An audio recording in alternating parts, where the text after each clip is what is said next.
Hello friends. Welcome back to AR education channel.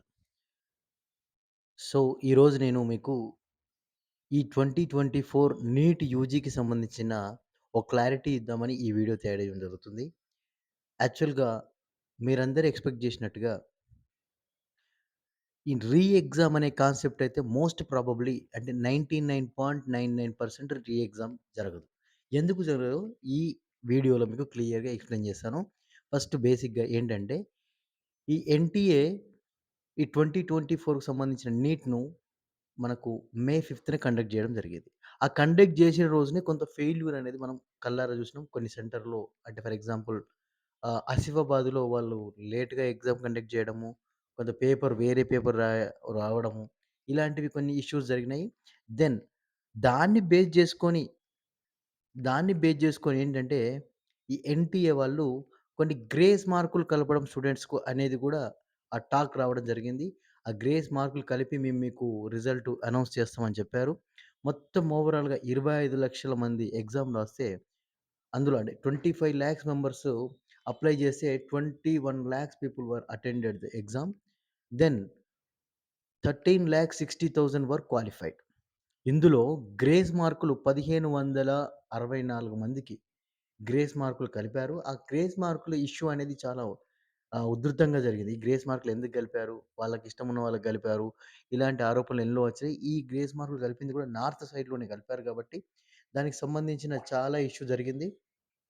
ఆ ఇష్యూలో స్లోగా ఈ ఫ ఒకే సెంటర్‌లో 67 మందికి 720 మార్క్స్ రావడం అనేది చాలా మందికి ఒక సమస్యాత్మకమైన క్వెషన్‌గా మారిపోయింది. ఎలా వచ్చింది? ఒకే సెంటర్‌లో అసలు 17 మంది. టోటల్‌గా 64 మందికి 67 మందికి 720 వస్తే ఒకే సెంటర్‌లో మీకు 16-18 మందికి ఒకే సెంటర్‌లో రావడం ఒక దేశవ్యాప్తంగా ఒక క్వెషన్‌కు దారితీసింది. దాన్ని బేస్ చేసుకొని చాలామంది సుప్రీం కోర్ట్‌లో కేసేశారు. ఇది పేపర్ లీక్ అయింది అని జెప్పి ఎన్‌టీఏ మీద కేసేయడం జరిగింది. ఈ ఎన్‌టీఏ మీద కేసేసినప్పుడు దీన్ని సుప్రీం కోర్ట్ ఏం జేసింది, ఎన్‌టీఏకు ఒక సర్క్యులర్ జారీ జేసింది. దీన్ని ఒక కమిటీ ఏసి, దీన్ని పూర్తిగా రిజాల్వ్ జేయాలి ఏంటి అని. దాని ప్రకారంగా ఈ కేసును సీబీఐ దర్యాప్తుకు ఆహ్వానించడం జరిగింది. సీబీఐ బీహార్‌లో, మరియు వెస్ట్ బెంగాల్‌లో అండ్ నార్త్ సైడ్‌లో చాలా స్టేట్స్‌లో ఇక్కడ దెన్ కొన్ని కొన్ని ఇష్యూస్ జరిగినాయి. అవి జరిగినాయి. ఇక్కడ అన్నీ జరిగినాయి గానీ, పేపర్ అనేది మాస్ కాపీయింగ్ జరగలేదు. ప్లస్ ఎంతమందికి లీక్ అయిందో అక్కడికే ఆగిపోయింది ఆ పేపరు. ఇంకా ఎక్స్‌ట్రా పీపుల్‌కనేది ఇది సర్క్యులేట్ అవ్వలేదు. ఏ సోషల్ మీడియాలో సర్క్యులేట్ అవ్వలేదు. ఇది మాస్ కాపీయింగ్ జరగలేదు అని చెప్పి ఇప్పటి వరకు సీబీఐ తన రిపోర్ట్‌లో పొందుపరచడం జరిగింది. దాని ఆధారంగా చన ఒక ఇష్యూ ఎరైజ్ అయినప్పుడు చాలా వరకు ఏంటంటే రూమర్స్ అనేవి స్ప్రెడ్ అవుతాయి. ఒకరంటారు వరంగల్‌లో గూడా లీక్ అయింది. తెలంగాణలో లీక్ అయింది. కానీ దానికి ఎటువంటి ఆధారాలు లేవు. ఇప్పటి వరకు నార్త్‌లోని 2 లేదా 3 స్టేట్‌లలో లీక్ అయింది. అది కూడా పర్టిక్యులర్‌గా కొన్ని సెంటర్‌లోనే లీక్ అయింది. దాన్ని వాళ్ళ మీద చర్యలు తీసుకోవాలి. వాళ్ళు 2025కు నాట్ ఎలిజిబుల్ అని చెప్పారు. దాని ప్రకారంగా ఇప్పటికి మూడు ఈ లీకేజ్ అనేది 3 స్టేట్‌లో జరిగింది. ఆ 3 స్టేట్‌లకు సంబంధించి వాళ్ళ మీద అరెస్ట్‌లు, తర్వాత లీకేజ్ అవన్నీ మీకు అందరికి తెలిసిన స్టోరీయే. నెక్స్ట్ వచ్చేసి ఈ సుప్రీం కోర్ట్ ఇప్పటి వరకు ఈ కేస్‌ను ఫస్ట్ కేస్ టేకప్ చేసింది జూన్ 12థ్‌లో. దెన్ దీన్ని 8థ్‌కి పోస్ట్‌పోన్ చేసిర్రు. దెన్ ఆఫ్టర్ జూలై 11థ్‌కు దీన్ని మళ్ళీ 11థ్‌కి చేశారు. మళ్ళీ 11థ్ నుంచి మీకు 18థ్‌కు దీన్ని ఫైనల్ డెసిషన్ అంటే ఎన్‌టీఏ వాళ్ళు ఏమిస్తారు రిపోర్ట్ చూసి దాని ప్రకారంగా డెసిషన్ ఇస్తామని మోస్ట్ ప్రాబబ్లీ 99.99% ఏంటంటే ఎగ్జామ్ అనేది క్యాన్సెల్ అవ్వదు. ఎందుకు జరగదు అనంటే ఒకవేళ ఇది ఎగ్జామ్ క్యాన్సెల్ అయితే, ఇప్పుడు మీకున్న time for example already exam ఎప్పుడో ఆహ్, జూన్ మేలో ఎగ్జామ్ రాసారు కాబట్టి, ఇప్పుడు స్టూడెంట్స్ అంతా మళ్ళీ ఎగ్జామ్ ప్రిపేర్ అవ్వలేదు. ఏమో ఒక పానిక్ సిట్యుయేషన్‌లో ఉన్నారు. దానికి వీళ్ళు ఈ హాల్ టికెట్లు ఇష్యూ జేయడము, లేదు అనంటే ఈ ఎగ్జామ్ సెంటర్‌ని అలాట్ జేయడము, దీనంటికి మినిమమ్ 2 మంత్స్ నుంచి 4 మంత్స్ టైం పడతది. ఎగ్జామ్ కండక్ట్ జేయడానికి. ఎగ్జామ్ కండక్ట్ జేసి మీకు రిజల్ట్ ఇవ్వడానికి ఇంకొక 1 మంత్ టైం పడతది. అంటే ఇప్పుడు జూలై నుంచి 5 మంత్స్ లెక్కేసుకున్నా గూడా మీకు నవంబర్, డిసెంబర్‌లో ఒకవేళ రిజల్ట్ ఒస్తే మళ్ళీ కౌన్సెలింగ్ కండక్ట్ జేయడానికి ఒక 3 మంత్స్ టైం పడతది. అంటే ఎంత టైం పడతది? యాన్ యావరేజ్‌గా ఒక 9 నెలల టైం పడతది. ఈ 9 నెలలంటే 2024 అనేది జీరో డాక్టర్ ఇయర్ అవుతుంది. అకాడమిక్ ఇయర్‌లో. ఈ జీరో డాక్టర్ ఇయర్ అవ్వకుండా ఉండడం కోసం మాత్రమే సుప్రీం కోర్ట్ గాని, ఎన్‌టీఏ గాని, లేదా హెల్త్ మినిస్ట్రీ గాని, ఈ ఎవరైనా గూడా they will push to conduct the counsellings only. దీన్ని ఎక్కడ లోక్‌సభలో ప్రవేశపెట్టినా, ఎక్కడ ప్రవేశపెట్టినా ఇట్ ఈస్ నాట్ పాసిబుల్.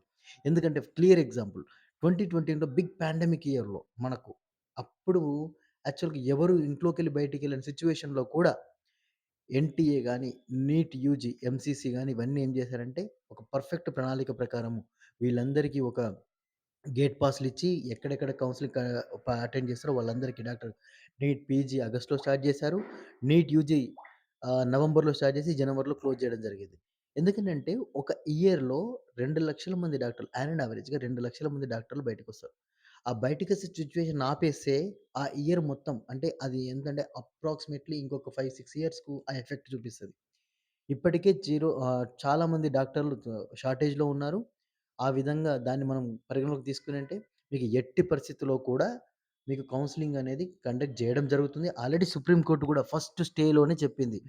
మేము ఎట్టి పరిస్థితుల్లో ఎగ్జామ్ క్యాన్సెల్ చేయం. కానీ ఎంతవరకు ఇది లీక్ అయింది అనే సమాచారాన్ని మాత్రం మాకు ప్రొవైడ్ చేయండి.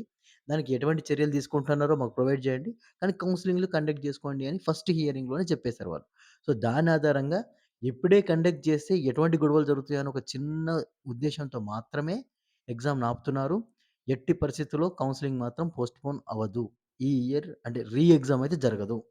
ఖచ్చితంగా మీరు కౌన్సెలింగ్‌లో పార్టిసిపేట్ చేస్తారు. Be alert for that. కాబట్టి కౌన్సెలింగ్‌కు సిద్ధంగా ఉండండి. మీరు కౌన్సెలింగ్‌లో కంపల్సరీ పార్టిసిపేట్ చేయాల్సింది ఉంటుంది. మీకు ఏ డాక్యుమెంట్స్ కావాలో, ఏం కావాలో అవన్నీ రెడీ చేసుకోండి. సో, మీరంతా కౌన్సెలింగ్ జరుగుతుంది. ఎట్టి పరిస్థితుల్లో కౌన్సెలింగ్ జరుగుతుంది. ఆల్ ఇండియాలో జరుగుతుంది. స్టేట్‌లో జరుగుతుంది. స్టేట్ ర్యాంక్‌లు రిలీజ్ చేశారు. మోస్ట్ ప్రాబబ్లీ నా బెస్ట్ సజెషన్ అయితే ఎవరికైతే ఓన్లీ గవర్నమెంట్‌లోనే వస్తే మేము చేస్తాము. మాకు అంతకన్నా పెట్టలేము అనుకునే వాళ్ళు 510, 520 మార్క్స్ ఉండింటే మీకు ఖచ్చితంగా గవర్నమెంట్‌లో సీట్ వస్తది. 450 అబోవ్ ఉన్న వాళ్ళకు ప్రైవేట్ కాలేజ్ ఏ కేటగిరీ ప్రాబబిలిటీ ఉంది. అంటే ఎస్సీ, ఎస్టీకి నేను బేస్ చేసుకొని చెప్తున్నాను. ఓసీలైతే యూ యూ డెఫినెట్‌లీ 550 అబోవ్ ఉండాలి ఈసారి. ఎందుకంటే ర్యాంకులు చాలా ఎక్కువగా ఉన్నాయి. పోయినసారికి ఈసారి కంపేర్ చేస్తేనే పోయినసారి 1,00,000 ర్యాంక్ ఉన్న వాళ్ళకు ఉన్న మార్కు ఈసారి 3, 4 లాక్స్ మధ్యలో వచ్చింది. ఒకే ర్యాంక్‌లో యాన్ అండ్ యావరేజ్‌గా 20,000 నుంచి 25,000, 50,000 వరకు కూడా ఉన్నారు సేమ్ ర్యాంక్‌లో. అంటే సేమ్ మార్క్‌లో ర్యాంక్ వచ్చిన వాళ్ళు. సో, దీన్నన్ని దృష్టిలో పెట్టుకొని మీ ప్రిపరేషన్ ఫర్ ఎగ్జాంపుల్ 450 బిలో వచ్చిన వాళ్ళు ఖచ్చితంగా ప్రిపరేషన్‌కెళ్ళండి. మళ్ళీ 2025లో క్రాక్ జేయడానికి ట్రై జేయండి. ఆల్రెడీ మేము 2 లాంగ్ టర్మ్‌లని, ఒక లాంగ్ టర్మ్ అయిన వాళ్ళు సో, మరి సెకండ్ ఆప్షన్ ఏదన్నా మేనేజ్‌మెంటా, ఎన్ఆర్ఐ చూసుకొని మాట్లాడుకొని జాయిన్ అవ్వడానికి ప్రయత్నించండి. I am Radhakrishna signing off AR educations. Thank you for watching.